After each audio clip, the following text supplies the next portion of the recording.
ನಮಸ್ಕಾರ ಫ್ರೆಂಡ್ಸ್, ಇವತ್ತು ಮಾಡೋಣ ತೊಗರಿ ಬೇಳೆ ಸಾರು. ಅದನ್ನು ಹೇಗೆ ಮಾಡುವುದಂತ ನೋಡೋಣ ಬನ್ನಿ.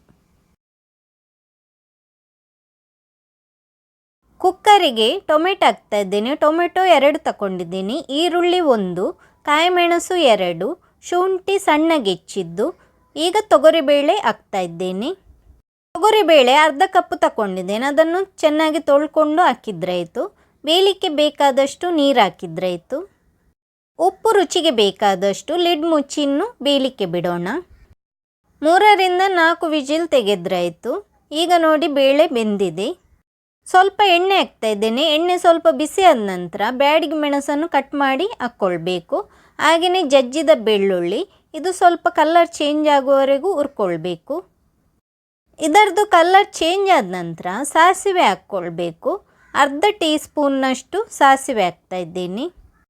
ಸಾಸಿವೆ ಸಿಡಿದ ನಂತರ ಅದಕ್ಕೆ ಬೇಯಿಸಿಟ್ಟಿರುವ ಬೇಳೆಯನ್ನು ಹಾಕ್ಕೊಳ್ಬೇಕು. ಹುಣಸೆ ಹುಳಿ ಹಾಕ್ತಾ ಇದ್ದೇನೆ. ಹುಣಸೆ ಹುಳಿಯನ್ನು ಸ್ವಲ್ಪ ನೀರಿನಲ್ಲೇ ಹಾಕಿಟ್ಟಿದ್ದೇನೆ. ಅದನ್ನು ಈಗ ಹಾಕ್ತಾ ಇದ್ದೇನೆ. ಹುಣಸೆ ಹುಳಿ ಹಾಕುವಾಗ ನಿಮಗೆ ಎಷ್ಟು ಬೇಕಂತ ನೋಡ್ಕೊಂಡು ಹಾಕಿದ್ರಾಯಿತು. ದಪ್ಪ ಇದ್ದರೆ ಸ್ವಲ್ಪ ನೀರು ಹಾಕಿದ್ರಾಯಿತು. ಈಗ ನೋಡಿ ಸ್ವಲ್ಪ ದಪ್ಪ ಉಂಟು. ನಾನೀಗ ಸ್ವಲ್ಪ ನೀರು ಹಾಕ್ಕೊಳ್ತಾ ಇದ್ದೀನಿ. ಲಿಡ್ ಮುಚ್ಚಿ ಇದನ್ನು ಕುದಿಲಿಕ್ಕೆ ಬಿಡಬೇಕು. ಈ ರೆಸಿಪಿ ನಿಮಗೆ ಇಷ್ಟ ಆದರೆ ಲೈಕ್ ಮಾಡಿ, ಹಾಗೆಯೇ ಶೇರ್ ಮಾಡಿ. ತೊಗರಿಬೇಳೆ ಸಾರು ಕುದಿ ಬಂದ ನಂತರ ಅದಕ್ಕೆ ಕರಿಬೇವಿನ ಸೊಪ್ಪು ಮತ್ತು ಕೊತ್ತಂಬರಿ ಸೊಪ್ಪು ಸಣ್ಣಗೆ ಹೆಚ್ಚಿಕೊಂಡು ಹಾಕ್ಕೊಂಡಿದ್ದೇನೆ. ಈ ರೆಸಿಪಿ ನಿಮಗೆ ಇಷ್ಟ ಆದರೆ ಕಮೆಂಟ್ ಮಾಡಿ.